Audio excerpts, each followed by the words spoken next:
हमने पहलगाम में 5 पॉइंट देखे थे। उसमें जो मिनी स्विट्जरलैंड है सबसे टॉप वाला था। उधर हम गए थे, 10-15 मिनट ही रहे थे, भूख लगी थी तो खाना खा रहे थे, तभी गन फायरिंग की आवाज आई थी। हमें लगा कुछ हुआ था, हमने पूछा भी वो रेस्टोरेंट वाले से कि क्या हुआ, उन्हें भी कुछ नहीं पता था। तो जब वो आतंकवादी ज्यादा गोली मारे हैं तब सबको पता चला कि टेररिस्ट घुसा है, तो हम छुप गए।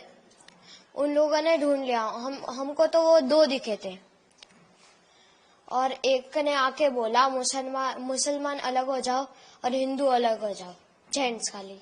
और बाद में हिंदू के सारे जेंट्स को गोली से मार दिया। आपके पिताजी से पापा से क्या बात हो रही थी? वो आए तो क्या क्या उन्होंने पूछा, क्या बात हुई?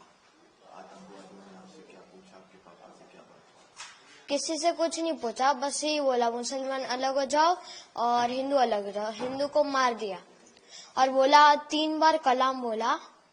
और मुसलमान लोगों को लैंग्वेज आती थी, उन लोगों ने 3 बार मुसलमान बोला और जो नहीं बोला उसे गन से उड़ा दिया, मार दिया।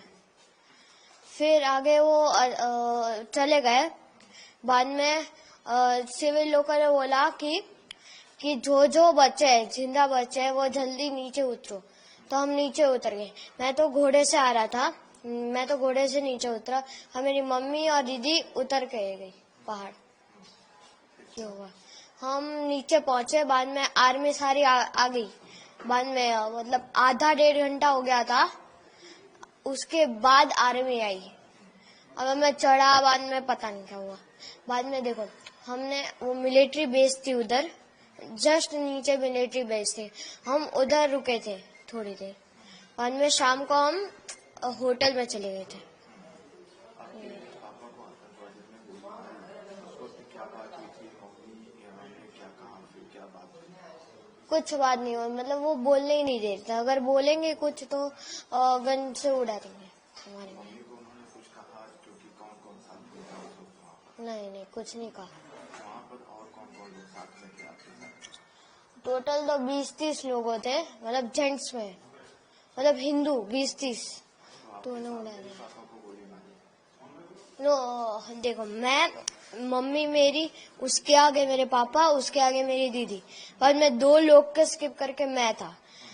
जब पापा को गोली लगे मैं था ही, मतलब मुझे दिखा ही नहीं। और वो जगह कौन सी थी जहाँ पर? मिनी स्विट्जरलैंड, पहलगाम में। फिर आप लोग मिलिट्री कैंप में आ गए, फिर क्या हुआ? आतंकवादी कौन से कपड़े पहने थे, कैसे दिखे? मतलब एक गोरा सा था, दाढ़ी थी उसकी, ऊपर टोपी पहनी थी, वो मोमेडियन जैसी टोपी होती ना उसकी, ऊपर कैमरा था और वाइट टी शर्ट और ब्लैक जीन्स पहना था। कैमरा कहाँ लगाया हुआ था? ऊपर जस्ट इसके इधर आगे। रिकॉर्डिंग भी कर रहे थे? हाँ, वो पता नहीं रिकॉर्डिंग कर रहे थे कि नहीं, पर हमें तो 2 दिखे थे, पर बाकी पता नहीं, 2 ही दिखे थे हमें तो। फिर वहाँ पर अफरा तफरी का माहौल हो गया था, कैसे?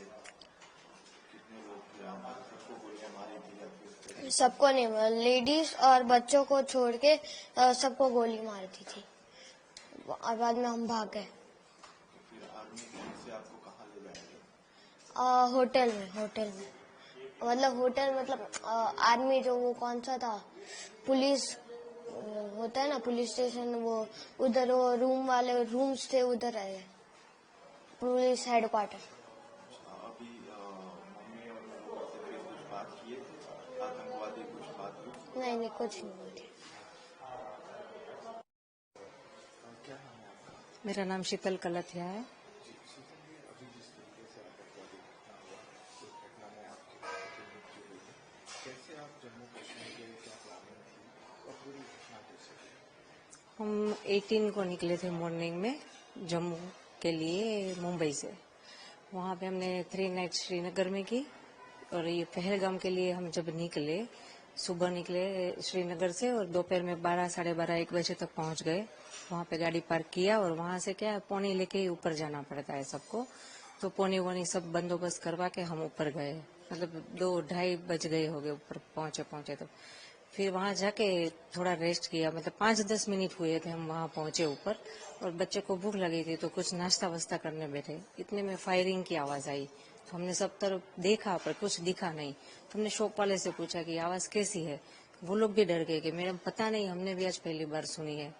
और इतनी देर में फिर से वापस वो फायरिंग की आवाज आई, तो सबको लगा कि नहीं कुछ तो गलत है। तो सब अपनी जान बचा के इधर उधर छिपने के लिए भागे, पर कहीं छिपने की जगह थी ही नहीं, क्योंकि पूरा तो बाउंड्री किया हुआ था। तो कहाँ कोई भागे, कहाँ कोई छिपे। और इतने में सडनली वो हमारे सामने आके खड़ा हो गया। जो हम इस तरफ झुक के जहाँ पे थे, हमारे सामने तो एक था, बाकी कहीं भी हर जगह सबको घेर लिया था उसने।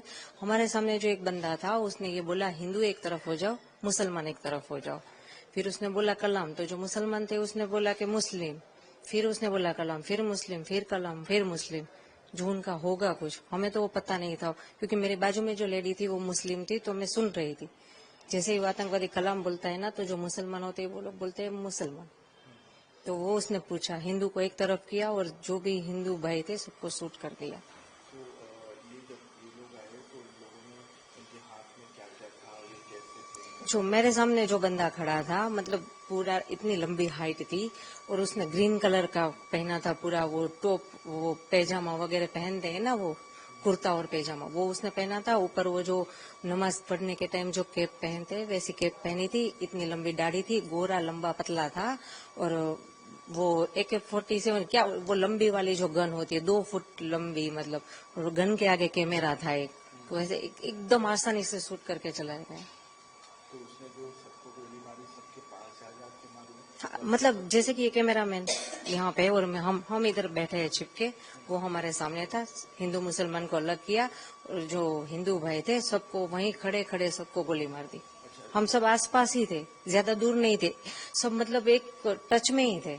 एक दूसरे का हाथ पकड़ के सब हम डर के नीचे बैठे थे कि हमें भी कोई लेना देना नहीं है, किसी की जानहानि ना हो, इस डर से हम लोग सब नीचे बैठे थे। फिर भी उसने किसी को नहीं बख्शा। तो उसने देख लिया था कि आप लोग छुप गए? हाँ, नहीं, सभी छुपना, मतलब ये जैसे कि बाउंड्री है, वो भी जाली ही थी, बाउंड्री में और कुछ था भी नहीं। वो नेट वाली जो बाउंड्री होती है वही थी। हाँ। फिर उसने जब आपके पति को गोली मारी फिर आगे क्या हुआ? उसने डायरेक्ट गोली मारी या फिर कोई उनसे बात हुई थी? नहीं, उसने किसी से बात नहीं, बात उसने इतनी ही की, हिंदू एक तरफ हो जाओ, मुसलमान एक तरफ हो जाओ। आपने कुछ उसे रोकने का प्रयास किया? नहीं नहीं, हम इतने डर गए थे, इतने सामने, हमारे एग्जिट सामने थे। हम इस डर से कुछ नहीं बोले कि ये लोग यहाँ से चले जाए तो कोई जान हानि ना हो, क्योंकि हमारे साथ हमारे 2 बच्चे, सबके साथ बच्चे थे छोटे, जो देखकर डर गए थे। हम उसको संभाले या इनको कुछ बोले, इससे बेटर है कि चुपचाप रहे, ये चले जाए तो फिर बाद में देख लेंगे, क्या जो भी हो, गवर्नमेंट से कुछ हेल्प मांगेंगे, किसी को इन्फॉर्म करेंगे। पर उसने कुछ मौका दिया ही नहीं, जैसे ही आया सामने बस हिंदू मुसलमान को अलग किया और शूट कर दिया, और खड़ा रहा वहां पे जब तक ये लोग तड़प तड़प के मरे। तो ये जब उसने गोली मारी उसके बाद जैसा आपने बताया कि मुस्कुरा भी रहा था, हाँ वो देख रहा था, तो हाँ, कितने लोगों के मरने का वेट किया? हमारे साथ जो भी जेंट्स है, आई थिंक 6 to 7 थे ही, सबको उसने गोली मारी। और उसने इतनी नजदीक से गोली मारी ना, मतलब 2 से 3 मिनट में सब खत्म। हम हमारे सामने ही, जैसे कि मेरे हस्बैंड का सर मेरे मेरे गोद में था, मेरे पीछे मेरी बेटी, उसके पीछे मेरा बेटा, ऐसे हम बैठे थे। मैं भी कुछ नहीं कर सकी, कुछ नहीं। जो हिले उसको भी वो गोली मारने का बोला था, किसी को हिलना भी नहीं है। उसने महिलाओं को, बच्चों को? हाँ, नहीं मारा। बच्चे जो छोटे थे नहीं मारा, जो बड़े थे, यंग हुए, उसको मारा। और बाकी के ओल्ड एज है तो उसको भी मार दिया। फिर वो किस तरफ गया? वो वो कुछ पता, उसने सबको हेड डाउन का, मतलब सबके सर नीचे करके, तो मैं, मेरे 2 बच्चे थे, मेरे हस्बैंड के सर मेरे गोद में था, तो हम ऐसे करके छुप के बैठ गए थे नीचे देख के कि चाहे वो कुछ भी, हमें कुछ ना करे। कितना भयावह दृश्य था वो? बहुत बहुत, मतलब अब तक मूवी में देखा था, रियल में ये जब देखा तो पता चलता है कि ये, मुझे प्रॉब्लम, मतलब ताज्जुब इस बात का है कि इतने सारे टूरिस्ट, वहां पे एक बंदा आर्मी या पुलिस का कोई नहीं था। तो अभी जो है जिस तरीके से पूरी घटना बनी है और पूरी प्रक्रिया हुई, तो इसमें इन्वॉल्वमेंट्स आया है कि पाकिस्तान और वहाँ के लोग इन्वॉल्व है, तो इन लोगों के लिए क्या कहेंगे आप? कैसी कार्रवाई चाहते हैं आप? नहीं, वो लोग, मुझे ये लग रहा है कि जैसे वो हिंदू मुसलमान की बात कर रहे हैं, हिंदू मुसलमान जैसा कुछ है नहीं कश्मीर में, सभी लोग बहुत अच्छे। मतलब जो हम जिसके कैब में घूम रहे थे वो भैया भी मुस्लिम थे, जिस होटल में रुके थे वो भी मुस्लिम थे। वहां पे ऐसा कोई माहौल नहीं है। तो ये जो पाकिस्तानी है ना, वो ये बोल बोल के शायद वो झगड़ा करवाना चाहते हैं और अपना फायदा निकालना चाहते हैं। पाकिस्तान में ये था तो आतंकवादी ही जैसा। पाकिस्तान पर क्या कार्रवाई चाहती हैं आप? ऐसे देश जो लगातार ऐसे आतंकवाद फैला रहा देखो, वो तो गवर्नमेंट को हमसे ज्यादा पता है, पर मेरा तो इतना मानना है कि ये जो जो टूरिस्ट प्लेस पर आज हुआ, जहां हम गए, वहां पे अच्छे से सिक्योरिटी बिठा दीजिए, या तो वो प्लेस बंद कर दीजिए ताकि कोई जाए ना, किसी की जान हानि ना हो।